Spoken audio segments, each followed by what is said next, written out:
Let's talk about trash draft revising. So, I have written my full trash draft. I've read it again all the way through. I realized that I have a really, really long setup and introduction to my actual narrative. And a lot of this I'm going to have to take out because it's distracting to my story. So remember that we're writing something with a message. We want someone to understand what we're trying to say, what we're trying to get across, so they can learn from our experience. So I realized this part here, I'm going to use a Sharpie just because I'm dramatic. This part here about me having depression actually doesn't help. It's a lot of maybe good language, but it's taking away from my message. So I need it gone. A lot of good. Actually, I think I'm going to have to take out all of this because right now I have an introduction to a phone call, and that's not about my story. I do think I want to keep this, so I'm going to highlight it. I like this sensory detail moment that is an introduction to the mood, but all of this is actually going to have to come out. And I had already thought about it as a question mark here, so I went back and I saw it. This, though, piece right here is an introduction to my message because my story is about my brother. And so here's me describing my brother. All of this that I wrote, it was good when I started my trash draft, and I needed to go through the process of getting my thoughts out and not feeling like I had to hold back. But when I go back and revise, I realize I have to cut some of that out. So I keep going. I'm continuing to read. I have this as sort of a setup, but then I realize that we still have more that's off topic here. It's a really good memory I have with my brother, and it's my story is about him, but it really doesn't have to do with us. So when he started to take a turn, I was just learning to drive. See, everything right here isn't contributing to my message. This is a fun memory we have, but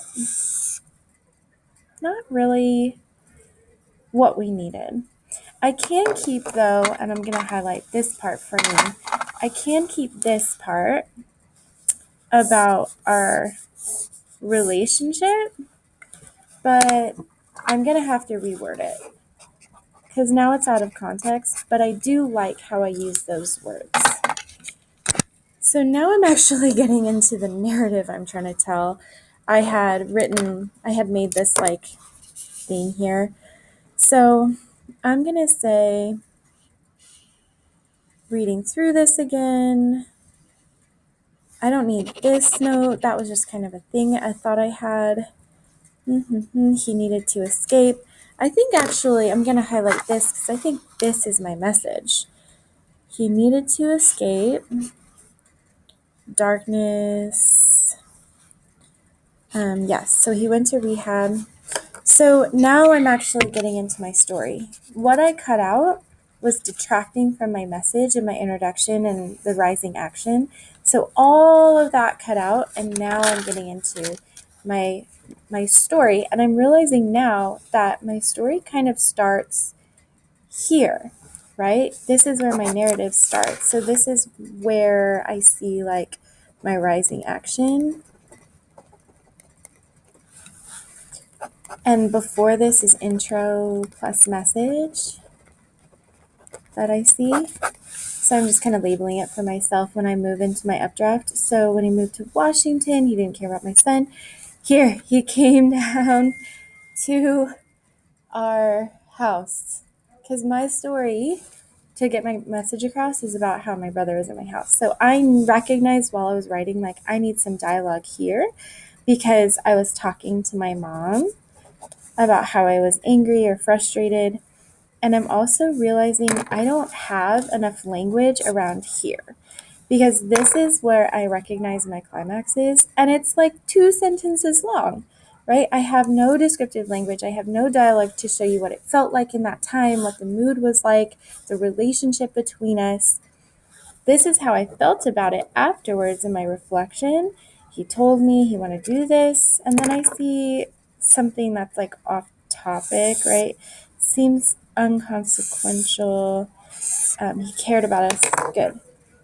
And then I'm getting into my falling action because this is my climax. So I really need to go back and be like, what did I do here? A lot of my revisions in my writing, adding my language choices, are going to need to come in my climax moment. And I have almost no focus here in my trash draft. So I'm going to have to go back and reword that when I'm looking at my updraft. So now I'm getting into falling action because I went through my short narrative that is too short, which definitely tells me all this needs to get cut out. So then I'm like, gosh, I'm rambling on. And so I skipped to my message to make sure I had some time there. Michael's life was haunted. So I'm kind of summarizing back through my message. And then this is what I say needs to change. I think it is too long. This is off topic. I said he also has a mental illness. Definitely don't need that in here. That's a whole other story for us. I think I do probably have too much in here about how the world needs to change, my message. But for now, I'm going to keep it. I do think that I could probably make some cuts. So when I'm going back to start typing and moving my draft into my notebook, on a doc, my updraft, when I start typing, I'm going to pause there from this note and say, do I have it? For now, I'm going to recognize, do I have my message? I do. The answer was this, right? The epidemic, prescriptions, underlining, it's hurting not just us. I'm going to look back. So I know I have my message as I'm leaving this pretty clearly. Do I have that here? I have this kind of moment that I'll need to revise context. But I do know I say, narcotics, it wasn't enough. So yes, I do have a message now that I've cut out mostly that introduction that I wrote, because it's off track. Yes, I'm getting rid of almost a full page of writing, but it's necessary to make my narrative stronger.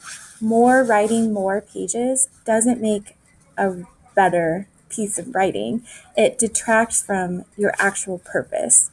And so that's how I kind of marked up my trash draft and how I will transfer that into my next draft, my updraft.